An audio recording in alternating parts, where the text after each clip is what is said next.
The American government has already approved the donation of some assault boats to us. Hopefully, they will arrive in August this year. Mga idol at kabayan, good news! Commander ng Philippine Army Special Forces Regiment umirit na dagdagan ang kanilang kapabilidad at kanyang inilahad na meron silang mga assault boat na darating ngayong Agosto bilang donasyon ng Amerika. Si Uncle Sam talaga ang galante na Philippine Army Special Forces Regiment Airborne. Ipinakita ang kanilang kahusayan sa kanilang ika-61 anibersaryo na dinaluhan at sinaksihan pa ni Pangulong Marcos Jr. Alam niyo ba mga kabayan na sa panahon ni dating Pangulong Duterte inaprubahan na ng Amerika ang pagbebenta sa Pilipinas ng 70 mga scout boats, assault boats at light support boats para sa Pilipinas. Hindi lang yan, maging mga machine guns at gatling guns kasama na rin sa inaasahan na darating sa bansa mula sa Amerika sa pamamagitan ng foreign military sales. Ito ang mga balitang ating pag-uusapan dito lang sa Good News Philippines. Huwag kalimutang i-like ang video, pag-subscribe, mabilis lang ito, promise!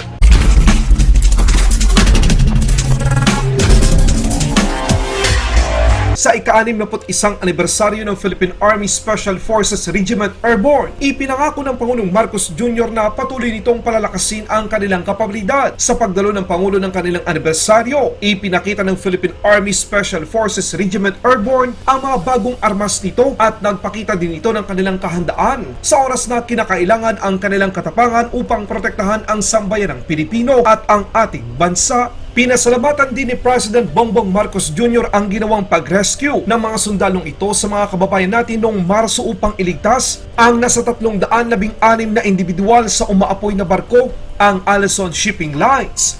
Dito ipinakita ng mga sundalo ng Pilipinas na hindi lamang sila bihasa at kinakatakutan ng mga kalaban. Sila ay magaling din sa pagtulong sa ating mga kapwa Pilipino. Si Brigadier General Ferdinand R, Commander ng Philippine Army Special Forces Regiment Airborne, ay nanawagan sa gobyerno na dagdagan ang kanilang scout boats.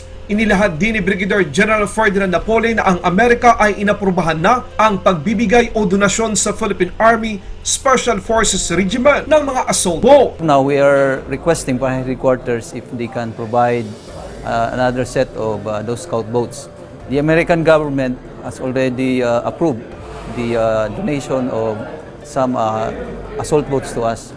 Hopefully, they will arrive in August this year. Paliban pa dito noong taong 2020, inaprubahan ng Amerika ang pagbebenta ng halos 70 mga scout boats, assault boats at light support boats para sa Pilipinas. Hindi lang yan, kasama din sa inaprubahan ang iba't ibang uri ng armas at kagamitan tulad ng 156 na M240B 7.62 by 51mm machine guns, 36 na units ng forward-looking infrared, 24 na M2A1 .50 caliber machine guns, 6 na M134D-M7.62 by 51mm, 6-barrel rotary gatling guns, 379 na NFS NVGIR laser, 102 terminal imager scope, 210 heavy thermal weapon sight, 360 Harris Falcon radios. Ang foreign military sales ng mga scout boats, assault boats at light support boats ay kasama ang mga spare parts, spare engines, engine components, safety and rescue equipment, training, engineering technical services and assistance, transportation cost services kabilang ang logistics program support services. Ang delivery ng mga ito ay magpapahusay sa kakayahan ng Philippine Army na ipagtanggol ang bansa laban sa kasalukuyan at hinaharap ng mga banta at palakasin